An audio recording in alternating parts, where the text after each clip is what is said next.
Dans cette vidéo, vous allez découvrir les interactions utilisateurs de base, comme la sélection et l'utilisation d'objets dans le logiciel. Vous allez commencer par quelques interactions de base. En cliquant, vous aborderez la sélection et la modification de forme d'objets. Commençons par l'action de cliquer. Il s'agit essentiellement d'utiliser les différents boutons de la souris. En premier, le clic gauche, également appelé clic principal.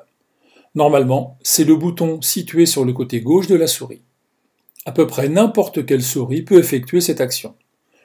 Ensuite, le clic droit se réfère généralement au bouton droit de la souris. La plupart des souris ont un bouton droit, mais avec certaines souris tactiles, ce n'est peut-être pas un bouton physique. Ici, le côté droit de la souris est une zone séparée et peut être considéré comme un clic secondaire ou un clic droit. Sur Mac, vous devrez peut-être activer ce clic secondaire dans les préférences système, ou vous pouvez simplement maintenir la touche CTRL enfoncée et effectuer un clic gauche classique. Lorsque nous parlons du clic du milieu, nous faisons normalement référence au bouton central de la souris, encore appelé molette de défilement. Si vous ne possédez pas de souris avec un bouton du milieu ou molette de défilement, vous devriez peut-être envisager d'utiliser une autre souris. Cela facilitera beaucoup les choses. Regardons maintenant ce que vous allez utiliser comme clic gauche ou bouton principal. Ceci est normalement utilisé pour la sélection. Si vous déplacez votre curseur au-dessus du bord d'un objet ou dans les limites d'un objet qui contient une surface remplie et que vous appuyez sur le bouton gauche, cela sélectionnera l'objet tant qu'il est sélectionnable. Nous entrerons plus en détail sur la façon dont les objets ou quand les objets sont sélectionnables ou non dans d'autres vidéos.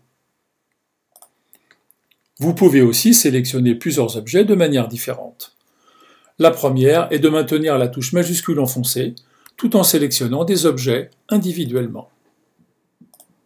Cela ajoutera chaque nouvelle sélection à votre groupe.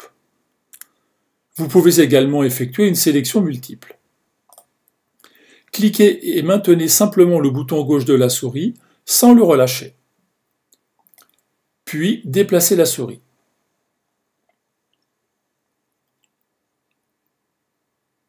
Comme vous le voyez, vous obtiendrez ce rectangle opaque. Presque tous les objets qui se trouvent dans ce rectangle seront sélectionnés une fois que vous relâcherez le bouton de la souris. Vous pouvez également maintenir la touche Alt enfoncée pendant cette opération. Tout objet étant touché par la sélection sera pris en compte, même s'il n'est pas inclus totalement dans la fenêtre de sélection. On parle alors de sélection partielle. Passons maintenant à la désélection des objets. La manière la plus simple de procéder consiste à cliquer dans une zone vide lorsque l'outil sélection est actif. L'outil sélection, comme nous l'avons mentionné précédemment, est le premier outil de la palette de base. Vous cliquez juste dans une zone vide et tout est sélectionné. Vous pouvez également appuyer 2 fois sur la touche X de votre clavier. Cela produira 2 effets. Premièrement, l'outil sélection s'active et une deuxième pression sur la touche X désélectionnera tous les objets sélectionnés. Voyons maintenant la modification de forme. Lorsque vous avez sélectionné un objet, vous voyez des petits rectangles autour des coins et des points milieux pour chaque face de l'objet. Ce sont les poignées de modification ou poignées de contrôle.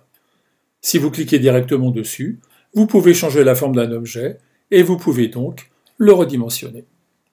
Par exemple, voici un rectangle et un cercle. Le rectangle a des poignées de contrôle à chacun des 4 coins et une poignée de contrôle au milieu de chacune des faces. Le cercle, lui, n'a qu'une seule poignée de contrôle. Pour interagir avec ces poignées, il vous suffit de cliquer une fois avec le bouton gauche sur la poignée de contrôle et de la relâcher. Ensuite, lorsque vous déplacez votre souris, vous déplacez la position de cette poignée spécifique. Pour définir la nouvelle position, vous cliquez à nouveau. L'unique poignée de contrôle du cercle contrôle son rayon.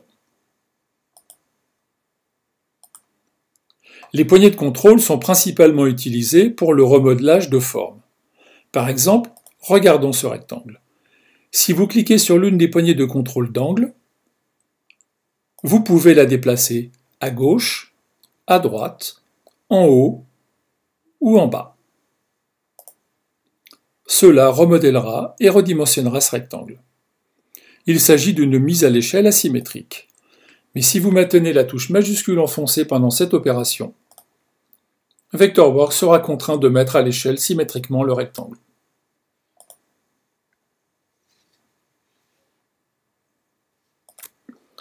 Si vous souhaitez maintenant mettre à l'échelle la hauteur ou la largeur, pour la hauteur, cliquez sur l'une des poignées supérieures ou inférieures, et pour la largeur, la poignée de droite ou de gauche. Si vous double-cliquez sur un objet, cela activera l'outil Ajustement.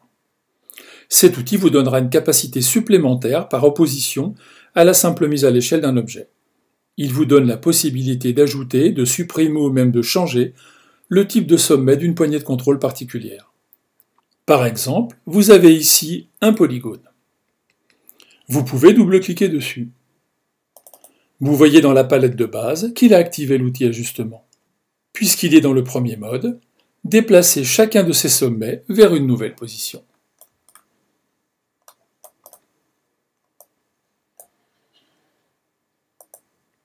Le premier mode vous permet de déplacer une poignée de contrôle qui, dans ce cas, déplace la position d'un sommet.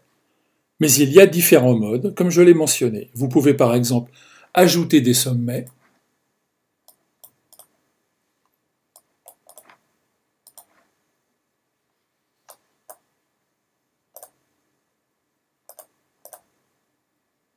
supprimer des sommets,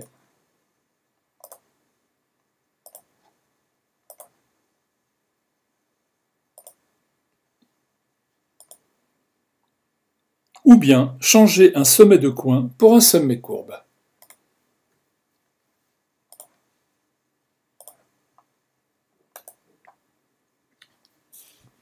Passons maintenant aux objets en mouvement. Cela apporte un nouveau type d'interaction appelé cliquer et glisser. Si vous voulez déplacer un objet, assurez-vous que l'outil sélection soit actif. Vous pouvez le faire en appuyant sur la touche X, comme je l'ai mentionné précédemment, ou sélectionner l'outil dans la palette de base. Vous allez à nouveau utiliser le clic gauche. Sur un objet avec un remplissage solide, tel que ce rectangle, cliquez n'importe où dans les limites de l'objet. Cliquez et maintenez, puis déplacez votre souris, dans toutes les directions.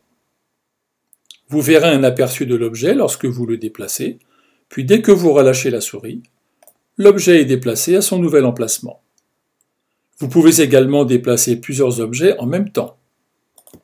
Appuyez sur la touche majuscule pour sélectionner les différents objets et répétez les mêmes procédures.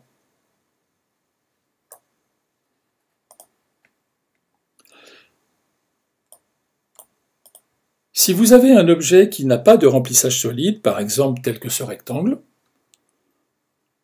pour sélectionner ou déplacer l'objet, vous devez vous assurer que le curseur de votre souris se trouve au-dessus de l'un des bords.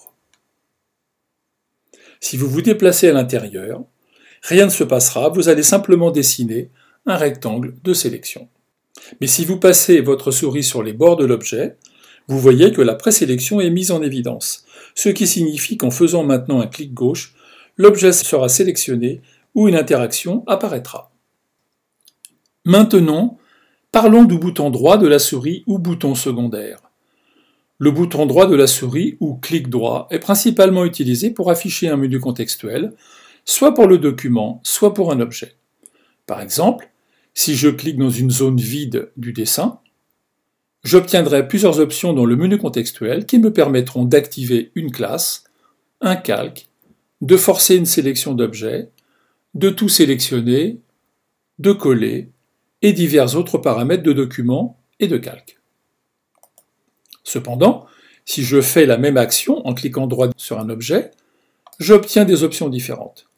Certaines sont similaires, mais vous voyez aussi des options de couper-coller supplémentaires, ainsi que d'envoi, de rotation, de verrouillage et de déverrouillage.